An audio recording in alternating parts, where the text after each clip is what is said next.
मोदी हुकूमत के 50 दिन, मैं बार बार कह रहा हूं, आपको लगता होगा कि जब हम चर्चा करने बैठे तो 50 दिन ही तो अभी हुए हैं। 50 दिन एक दौर था जब तो 50 दिन में तो लोग अपनी जीत का हनीमून ही मनाते रहते थे। 50 दिन 2-2 महीने तक लोग इससे उबर ही नहीं पाते थे। ये वो तकरीब हो रही है कि इतनी बड़ी जीत हो गई है, लेकिन ये मोदी 2.0 है, ये मोदी युग है। इसमें चीजें वो नहीं होती जो पहले हो चुकी हैं। बहुत बहुत तेजी से एक एक लम्हे लम्हे का हिसाब रखा जा रहा है ताकि इस मुल्क के लिए, इस मुल्क के फलाह बहबूद के लिए, इस कौम के लिए और मिल्लत के लिए भी खुलकर अब तो वजीर आजम ने कहा है कि सबका साथ, सबका विश्वास, सबका विकास और छल पर मैं करूंगा छेद।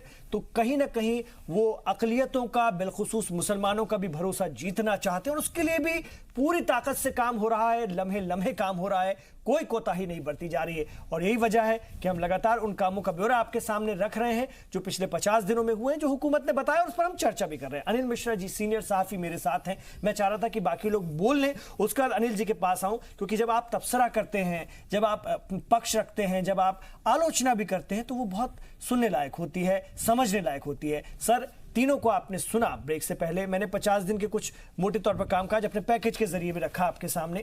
कैसे देखते हैं इस काम को, अक़लियतों के लिए, बिलखुसूस मुसलमानों के लिए भी? नहीं, बिल्कुल। देखिए, जब कोई चीज अच्छी हो तो उसको निश्चित रूप से स्वागत करना चाहिए, कभी भी हो, कैसे भी हो। लेकिन अगर अच्छी हो, पॉजिटिव हो, रिजल्ट हो, समाज के हित में हो, किसी भी समाज के लिए हो, समाज में इंसानियत ही होती है, तो वो स्वागत योग्य होती है। देर आए दुरुस्त आए, मैं एक लाइन में कह रहा हूं, देर आए दुरुस्त आए। इसको मैं एक्सप्लेन भी कर दूंगा मैं ऐसा क्यों बोल रहा हूं। लेकिन आए तो कम से कम आज अगर सोच अच्छी दिख रही है, सरकार की कह लीजिए या मंत्री की कह लीजिए, तो उसका स्वागत होना चाहिए। और सिर्फ स्वागत नहीं होना चाहिए, उसके कदम से कदम मिलाकर, कंधे से कंधा मिलाकर पूरा सहयोग करना चाहिए, जिससे वो विकास की गति और तेज हो सके। न कि विरोध करने का ये समय है। अगर विरोध करके विकास की गाड़ी को आप रोकने का प्रयास करेंगे तो आप अपना ही नुकसान करेंगे। वर्तमान में ये समझने की जरूरत है। वरना इमरान जी, मैं आपको बता दूं कि देखिए, एक समाज को या इंसान को जीने के लिए रोटी, कपड़ा और मकान सबसे मूलभूत आवश्यकता होती है। लेकिन इसके बाद अगर एक साधारण सफल जीवन जीना होता है तो उसमें सबसे महत्वपूर्ण चीज होती है शिक्षा, एजुकेशन। अगर उस रोटी, कपड़ा, मकान के साथ एजुकेशन नहीं है तो वो एक सफल या अच्छी जिंदगी नहीं जी सकता है। तो आज सरकार ने, या मंत्री कहें मुख्तार अब्बास नकवी जी ने, जो सोच के तहत एक जड़ पर प्रहार किया है। किसकी जड़ पर? जो कमियां थी अभी तक, जिसका रिजल्ट आज हमें वर्तमान में देखने को मिल रहा है। पिछड़ापन बहुत जगहों पर है, बहुत से समाज में है, लेकिन खासकर मुस्लिम समाज का अगर हम लोग बात करें तो वो कुछ ज्यादा ही पिछड़े थे। उसका कारण था कि जो जमीनी या जड़ पे जो कमियां थी उस पर कभी गौर नहीं किया है। हमेशा पिछली सरकारों ने लॉलीपॉप देकर या कुछ न कुछ ऐसे मुद्दे उठाए जिसमें उनको एक वोट बैंक बनाकर उलझा कर रखा गया और एक उनसे जिसको कहते हैं विकास की बात ना करते हुए कहीं ना कहीं डर पैदा करना या किसी भी प्रकार का प्रलोभन देकर आगे बढ़ाने की कोशिश की गई। लेकिन आज अगर मुख्तार अब्बास नकवी जी को, उनके बारे में बता दूं, चूंकि वो बहुत जमीनी स्तर के नेता हैं, वो बहुत ही जमीनी स्तर से उठे हुए हैं। उन्होंने जीवन में संघर्ष किया है, उन्होंने चीजों को देखा है। शायद मैं समझता हूं आज इतनी अच्छी योजना और अगर विकास की बातें इस तरह कर रहे हैं, जो उन्होंने स्टेप उठाया, अगर 3E की बात ले लें या 3T की बात ले लें, अगर इन तीनों में सफलता मिल जाती है तो मैं समझता हूं जितना पिछले 70 सालों में विकास नहीं हुआ, इस 5 सालों में हो जाएगा। क्यों? क्योंकि उसका कारण आप लोगों ने खुद ही अभी सब ने जवाब दिया कि यहां जो सबसे बड़ी कमी थी मुस्लिम समाज के पिछड़े, उसके 2 ही 3 रीजन थे। एक मदरसा था, एक वक्फ बोर्ड था और एक समाज को, पूरे मुस्लिम समाज को शिक्षा और जो मूलभूत आवश्यकता उससे दूर रखा गया था। लेकिन ये जो अनिल जी जो डर एक पैदा किया गया था, मोदी आएगा तो पता नहीं क्या हो जाएगा। जी, मैं उसमें भी कहना चाह रहा हूं, आपके गले कट जाएंगे, आपको तो जो है भगा दिया जाएगा इस देश मैं बोलने जा रहा था। और 5 साल हो गए मोदी हुकूमत को। ये दूसरा दौर शानदार शुरू है जिसमें कि अक़लियतों, बिलखुसूस मुसलमानों का भी जबरदस्त वोट रहा है। कोई माने या ना माने, लेकिन बड़े पैमाने पर हुआ है। चुपचाप से हुआ है, लेकिन हुआ है। चुपचाप कमल छाप, लेकिन हुआ है। कैसे आप देखते हैं? और वो डराने वालों का अब क्या किया जाए, क्योंकि उनका उल्लू सीधा नहीं हो रहा है, उनका काम लगा हुआ है अभी भी। बिल्कुल, मैं आपको यही एक बात बताने जा रहा था। शायद वो आप निगेटिव में ले, लेकिन निगेटिव में नहीं है इसको। मैं देखिए, विश्वास, 2 बातें कही गई हैं। विश्वास देने पर विश्वास मिलता है, प्यार देने पर प्यार मिलता है, ये सच है। आज मोदी जी से प्रश्न किया जा सकता है या इस सरकार से प्रश्न किया जाता है, ये इसी सरकार में 50 दिन की कार्रवाई पे क्यों बात हो रही है, पिछले 5 साल की कार्रवाई क्यों नहीं बात हो रही। इस तरह का कौन सा ऐसा था जिस पर हम बैठ के इस तरह बात करें। लेकिन 2019 के चुनाव में इस समाज ने, इस पूरे ग्रुप ने बिना कुछ पाए जो एक विश्वास जताया मोदी जी पर, मोदी जी की बातों पर या मोदी जी की सोच पर, जो भी आप कह लें, पार्टी की बातों पर, तो जिस ढंग से इस मुस्लिम वर्ग के लोगों ने मोदी जी को वोट दिया, और इसमें कोई छुपी छुपाई बात नहीं है, मोदी जी ने भी एक्सेप्ट किया, पूरी पार्टी एक्सेप्ट करती है, तो जो मुस्लिम समाज ने अब एक विश्वास दे दिया है, तो अब ये मोदी जी और मोदी जी की सरकार की जिम्मेदारी बनती है उस विश्वास पर वो खरे उतरे, वरना चुनाव तो हर 5 साल में होते हैं। एक बार 5 साल मिल गया, लेकिन इससे बड़ा नुकसान वो समाज कर सकता है। तो कहीं ना कहीं अब मोदी जी या मोदी की सरकार या भारतीय जनता पार्टी की नैतिक जिम्मेदारी बनती है कि वो इस विश्वास पर पूरा खरा उतरे, जो एक विश्वास कम था उसको पूरा करें। और जो आपका प्रश्न है कि जो लोग इसमें दूरी बनाने की, डराने की कोशिश कर रहे थे, जिसमें आज तक ये समाज बहका हुआ था, उन नकारात्मक विचारों को या बातों को पूरी तरह गलत सिद्ध करें, जिससे उनकी जो एक आप कहें कि यासिर जिलानी साहब, ये बड़ा चैलेंज है आप लोगों के सामने, आप लोगों के सामने बड़ा चैलेंज है अपनी विश्वसनीयता को बनाए रखना। मैं आपकी नीयत पर शक नहीं कर रहा हूं, मैं आपकी नीयत पर शक करता होता तो ये प्रोग्राम लेकर ही नहीं बैठता, इसलिए मुझे आपकी नीयत पर तो पूरा भरोसा है। लेकिन चुनौती इस बात की है कि कौम को ये समझाना भी जरूरी है कि आप जो कर रहे हैं उनके लिए पूरी साफ नीयत से कर रहे हैं, वो समझे तो, क्योंकि बहकाने वालों ने उनका ब्रेन ऐसा वॉश किया है कि अभी भी कौम समझने को तैयार नहीं है। ये आप लोगों के सामने एक बड़ा चैलेंज है। नहीं, आप बिल्कुल बात सही कह रहे हैं और इसमें बहुत मेहनत करनी पड़ी है। जो पहला टेन्योर रहा है उसमें भी लोगों को बहुत समझाया गया है। लेकिन देखिए, होता क्या है कि आप तब समझा सकते हैं बहुत अच्छे तरीके से जब आप कोई बात कह रहे हो और उसको आप ज़मीन पे उतार रहे हो। ये यानी अगर मैंने आपसे कोई बात कही और मैं कह के चला जाऊं हवा में और उसका कुछ भी नहीं हो, तो मुझे लगता है कि लोग फिर आपके ख्याल से आप जो बात बताना चाह रहे हैं उससे शायद अलग हो जाएं। लेकिन यहाँ क्या हो रहा है, अब यहाँ पहले टेन्योर में जिस तरीके से काम हुआ है आपने देखा है। देखिए, हम लोगों ने अभी बहुत सारी चीजें जो अभी चर्चा कर रहे थे पीछे, उसमें मैं 1-2 चीज और जोड़ दूं जो आपने भी अपने पैकेज में दिखाया है कि किस तरीके से 5 साल में 5 लाख नौजवान जो जिनको हम ट्रेन करेंगे, मिनिस्ट्री ट्रेन करेगी, उनको नई मंजिल, उस्ताद और नई रोशनी के तहत उनको काम दिलाए जाएंगे। और नई मंजिल में देखिए क्या है, जो पढ़ाई छोड़ने वाले बच्चे हैं उनको ट्रेनिंग कराई जाती है। तो आप देखिए कि जो चीजें हो रही हैं वो हो रही हैं। लड़कियों के लिए बेगम हजरत महल जो स्कॉलरशिप है, वो अगर 10 लाख गरीब लड़कियों के लिए एक पहला टारगेट बनाया गया तो उसको अचीव कर रहे हैं, तक पहुंच चुके हैं। तो ये सारे आंकड़े जो हैं वो करेक्ट हैं। और मैं एक अच्छी बात बताऊं कि जब हमने डिबेट शुरू करी, देखिए हम 4 पैनलिस्ट के साथ बात कर रहे हैं, आप देखिए कि सब के सब पॉजिटिव हैं। क्योंकि इसलिए पॉजिटिव है कि जो पिछली सरकारें रही हैं, जो पिछला काम रहा है, उससे लोग बहुत ऊब चुके थे। उन लोगों ने बार बार वायदा किया, बार बार कहा कि हम ये कर रहे हैं मुसलमानों के लिए, हम ये कर रहे हैं जैन, पारसी, सिख, ईसाई, तमाम माइनॉरिटीज के लिए, जो माइनॉरिटीज के तमाम हिस्से हैं और खास करके उसमें मुसलमानों के लिए। लेकिन हुआ कुछ भी नहीं। मैं नाम नहीं लेना चाहूंगा, कांग्रेस की सरकार में हमने 10 साल तक देखा है माइनॉरिटी मिनिस्ट्री को। मैं खुद कई बारी हमने सवाल वहां लगाया कि आखिर आप क्या कर रहे हैं फ्लावर बाबूद के लिए, जो आप बार बार कहते हैं कि कौम के फ्लावर बाबूद के लिए आप लोग क्या कर रहे हैं। आपके सवाल भी बड़े तीखे होते हैं कि आप सिर्फ बातें तो नहीं कर रहे हैं। तो आप आंकड़े जाके देखिए, ये जितनी भी मैंने स्कीम जो माइनॉरिटी मिनिस्ट्री में मुख्तार अब्बास नकवी की एक जो सोच है मुसलमानों को कनेक्ट करने की, मैं आपको बता दूं आपकी बात पर जी यासिर जिलानी साहब, हमें नहीं, वो मुझसे सवाल कर लेंगे। एक चीज बताइए कि आप उस आंकड़े को एक बार जज कीजिए, जाके जांच करिए। आज के डेट में आरटीआई का जमाना है, आप आरटीआई के तहत पूछ सकते हैं। लेकिन मेरा यह कहना है कि आप इन सब कामों में क्यों अपना वक्त बर्बाद कर रहे हैं। आप आइए, हमारे जो माइनॉरिटी मिनिस्ट्री की वेबसाइट है उस पे जाएं और जिनको जो जरूरतमंद हैं, जो हुनरमंद हैं, जो कम पढ़े लिखे हैं, जिन्होंने पढ़ाई छोड़ दी है, उन तमाम लोगों के लिए, लड़कियों के लिए, लड़कियों को सिखाने के लिए जो तमाम हमने स्कीमों पे अभी पहले सेगमेंट में जो मैंने चर्चा करी है, एक भी चीज हवा में नहीं है, हकीकत में है। हकीकत में इसलिए है कि वजीर आजम साहब का जो सपना था जो उन्होंने पहली बार कहा था कि एक हाथ में कुरान और एक हाथ में कंप्यूटर मुसलमानों को लेके, वो वजीर आजम साहब नीचे जमीन में मुख्तार अब्बास नकवी के क़यादत में पूरा करवा रहे हैं। और देखिए कि अभी तक हमने आजादी के बाद बहुत सारी जो हुकूमत रही है उसके काम को देखा है, समझा है, लेकिन किसी भी हुकूमत में कोई शक नहीं, सुन लीजिए, किसी भी हुकूमत ने अपने 50 दिन के कार्यकाल के ऊपर अपना हिसाब किताब मीडिया के सामने एक नेशनल चैनल पे हम लोग चर्चा कर रहे हैं, तो आप समझ सकते हैं कि कितनी संजीदगी के साथ काम हुआ है। उसमें कोई शक है, कोई भी सवाल उठा सकता है। कोई मिश्रा जी का जो उनका हाथ उठा हुआ है, मैं समझ सकता हूं, लेकिन आप पता करिए, आप अपना सवाल करिए। नहीं, मैं सवाल नहीं करना चाहता, कुछ बातें करना चाहता हूं। जिलानी साहब, आपने बातें बहुत अच्छी की और सबने की हैं, सब यही चाहते हैं, लेकिन एक बात आपको बताना चाहता हूं कि देखिए, हमारी आजादी के बाद से जब भी कोई सरकार रही, किसी भी पार्टी की रही, जो कि आपने कुछ 2-4 बातें ऐसी कही जो आरोप लगता है इस सरकार को, वही बोलने जा रहा हूं।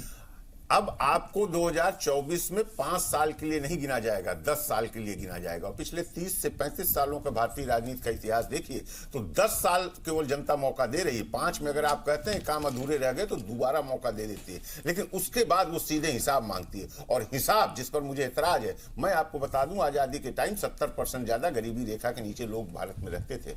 आज अगर सरकारी आंकड़े देखे जाए तो 20 के नीचे ले आके पटके गए, लेकिन हकीकत कुछ और है। मेरा सिर्फ ये कहना है कि अगर सरकार चीजती नहीं, केवल जो आपने जोर दिया कि उस वेबसाइट पे जाके आंकड़े देखें या उस डिपार्टमेंट से लोगों से हिसाब लें, आंकड़े लें, तो उसका रिजल्ट कभी आपको नहीं मिलेगा। भारतीय राजनीति में, भारत में आज तक नहीं। ठीक है, मैं आ रहा हूं इसके जवाब के लिए आ रहा हूं। नहीं, आपका सवाल अच्छा है, मैं आ रहा हूं। मैं श्योर कर दूं कि ये वो सरकार नहीं है। आप 10 साल का हिसाब 2024 में जरूर लीजिएगा, लेकिन ये वो सरकार नहीं है जिसके कथनी और करनी में कोई फर्क है। यहाँ पे छोटा सा ब्रेक मुझे यहाँ पर लेना, मैं आ रहा हूँ इसी पर जो आपने सवाल उठाया उस पर आ रहा हूँ सर। मैं आ रहा हूँ सर। तो 50 दिन मोदी हुकूमत के, और हम बात कर रहे हैं वजारत अक़लियती उमूर की, जिसको लेकर के वजीर आजम नरेंद्र मोदी की एक सोच है, एक विजन है, और जिसका इरादा उन्होंने शुरू में ही जता दिया था। सेंट्रल हॉल से सबके सामने पूरे मुल्क को खिताब करते उन्होंने कहा था,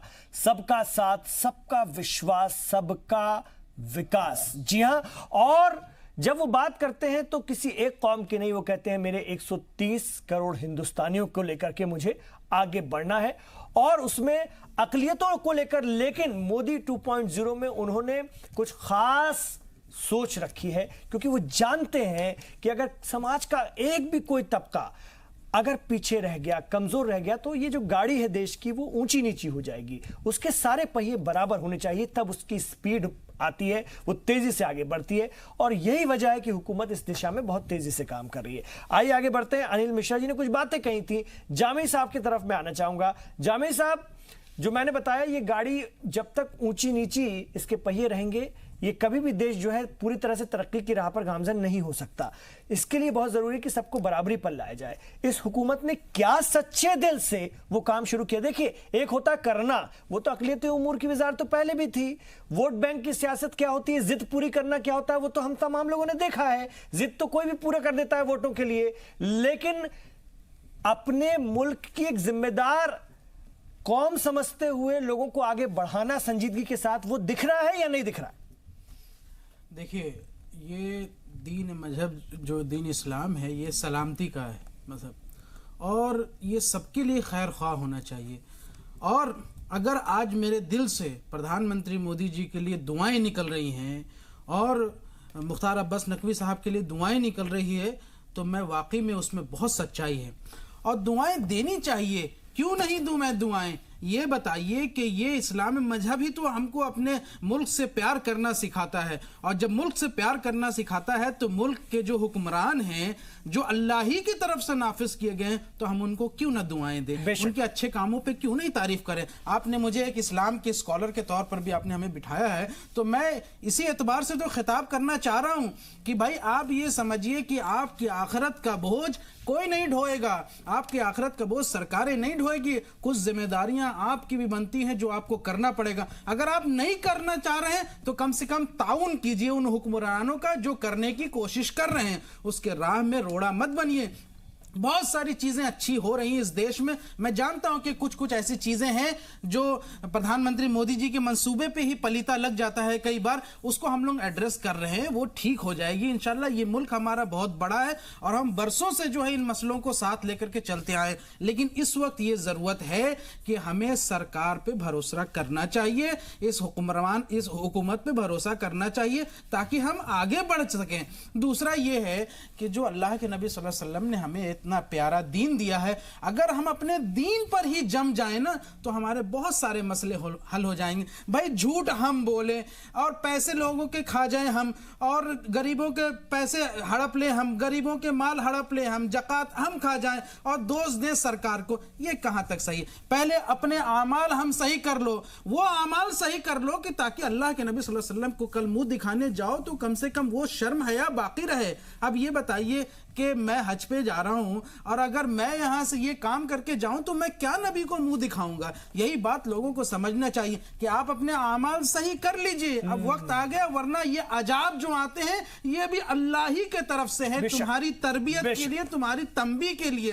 ये हुकूमत और ये सारी चीजें ये तो लगी रहती है, लेकिन अगर तुमने अपने आमाल सही कर लिए ना, खुदा की कसम हिंदुस्तान और यही वजह है जावेद साहब की एक हुकूमत ने कम से कम इस तरफ सोचा कि हमारी कौम के पिछड़े हुए, दबे कुचले लोगों की जिंदगी को मसाइल हल हो जाएंगे। इस हाल में पहुंचाने वाले भी हमारे कौम के लोग हैं जिन्होंने बेजा कब्जा जमाए रखा। जो फलाह बहबूद की स्कीम आया करती थी उनका बेजा इस्तेमाल किया, अपने हक में किया, और कुछ लोग तो इतने अमीर बन गए, लेकिन जो कौम का बहुत बड़ा हिस्सा था वो पीछे रह गया। और इस तरह से कौम को बरगला कर रखा गया कि आपको जो है सिर्फ मजहब के जरिए हाका जाएगा। इस हुकूमत ने कम से कम उस बात को तोड़ने की, उस बात को खत्म करने की कोशिश की। जी लास्ट जल्दी। इस देश की जो बहुसंख्यक आबादी है, हमारे हिंदू भाई, हम बरसों से साथ रहते आए हैं। अब ये बताइए कि अगर आप इस देश में रह करके कभी कभी कुछ ऐसे काम कर देते हैं कि मिनी पाकिस्तान बन गया, ये हो गया, वो हो गया, या हमने ऐसा कर लिया, तो कहीं ना कहीं आप ही जो है जिम्मेदार हैं लोगों को सवाल उठाने के लिए। आप वो काम ही मत कीजिए। अगर आप वो काम नहीं करेंगे तो यकीन मानिए कि ये सरकार या हुकूमतें जो है वो मुसलमानों के लिए भी उतना ही खैर ख्वाह है और हमारे जो है बहुसंख्यक आबादी के लिए भी उतना ही खैर ख्वाह। इसमें कोई डिस्क्रिमिनेशन नहीं होगा इंशाल्लाह। जरूरत ये है कि हम बात कहीं नहीं कि वो सिर्फ हिंदुओं के लिए काम करने वाली सरकार है या फलानी कौम के लिए। हमेशा वजीर आजम ने 130 करोड़ हिंदुस्तानियों का जिक्र किया। मैं फिरोज बख्श साहब के पास जाना चाहूंगा। मेरे पास दरअसल वक्त बहुत थोड़ा कम है। फिरोज बख्श साहब, आप जो बात कह रहे थे अनिल मिश्रा जी के सवालों को, आप चाह रहे थे कि उसका भी आप जवाब दें जो ब्रेक से पहले उन्होंने रखी थी, उस पर मैं चाहूंगा आप रोशनी डालें। नहीं, अनिल मिश्रा साहब ने बहुत अच्छी बात कही कि भाई अब ये जो सरकार है ये 10 साल रहेगी, अब आगे जितने भी साल रहे 10 साल का हिसाब पूछा जाएगा। बिल्कुल सही कहा कि उनके जैसे जर्नलिस्ट लोग हैं, उनके जैसे विशल ब्लोअर्स हैं, बिल्कुल पूछेंगे और उन्हीं लोगों की वजह से ये हुआ कि सरकार अब जो है इसका लाया अमल में आई और आगे अभी चल रही। देखिए, आपने सवाल उठाया था कि भाई मैं छोटा सा एग्जांपल देता हूं। मोदी नंबर 1 में मुख्तार अब्बास नकवी साहब ने एक हाई लेवल एजुकेशन कमेटी बनाई थी। उसमें उन्होंने ये वायदा किया था कि हम कुछ इंस्टीट्यूशन बनाएंगे जिनको हम इंस्टीट्यूशन ऑफ एक्सेलेंस कहते हैं। तो मैंने उनसे थोड़ा सा एक शगुफा मैंने छोड़ा। मैंने कहा कि आप ऐसी खाली मखूली बात कर रहे हैं या कुछ करेंगे। अब आप देखिए कि एक इंस्टीट्यूशन ऑफ एक्सेलेंस अलवर के अंदर कायम हो गया है, उसकी बुनियाद पड़ गई, उसकी इमारत बन गई। अगर आप अलवर में जाएंगे तो ये इंस्टीट्यूशन ऑफ एक्सेलेंस जो है माइनॉरिटीज के लिए है, अलवर में है, तो इसकी शुरुआत हो चुकी है। मैं समझता हूं कि इस मिनिस्ट्री के अंदर जितने भी मिनिस्टर आए, मैं नाम लेके बात करता हूं, मैं अपने हक की बात करता हूं, ईमानदारी से बात करता हूं। AR अंतुले साहब आए, सलमान खुर्शीद साहब आए, K रहमान खान साहब आए, नजमा हेपतुल्ला साहिब आई। तो 15 साल में मुख्तलिफ मिनिस्टर आए और अब जो आए हैं मुख्तार अब्बास नकवी, जो 15 साल में जो काम नहीं हुआ इस आदमी ने 50 दिन के अंदर, यानी आप समझिए अब तो 4.5 साल हो गए, वो काम कर दिखाया। तो ये बहुत सही कहा था अपने मिश्रा जी ने कि अपनी जड़ों से जुड़े हुए हैं, ग्रास रूट लेवल से जुड़े हुए हैं और बहुत दिनों ने काम किया और उनसे बड़ी हमें उम्मीदें हैं। और मैं समझता हूं कि 10 साल के अंदर जब 10 साल पूरे होंगे तो ये 20 साल का काम करके जाएंगे। और एक शेर के साथ मैं इजाज़त लेना चाहूँगा और ये शेर भी जो है मैं मुख्तार साहब की खिदमत में पेश करना चाहता हूँ। मेरी ज़िंदगी यही है कि सबको फैज़ पहुँचे, मैं चिराग रह गुज़र हूँ, मुझे शौक़ से जलाओ। क्या बात, क्या बात, बहुत अहम बात। यासिर जिलानी साहब, मैंने आपसे चैलेंजेस का जिक्र किया, आपने बताया भी कि उनसे निपटना बहुत ज़रूरी है, क्योंकि अभी भी एतमाद पैदा करना है हुकूमत की पॉलिसियों के तय कौम में, और वो धीरे धीरे होगा। लेकिन 50 दिनों का जब हम काम देखते हैं तो लगता है कि यार कोई तो हमारे बारे में सोच रहा है। 50 दिनों में 5 करोड़ छात्र छात्राओं को छात्रवृत्ति वजीफा देने का हदफ तय कर लिया, उसमें से बड़े पैमाने पर काम शुरू भी हो गया, उसमें से भी 50% लड़कियां हैं।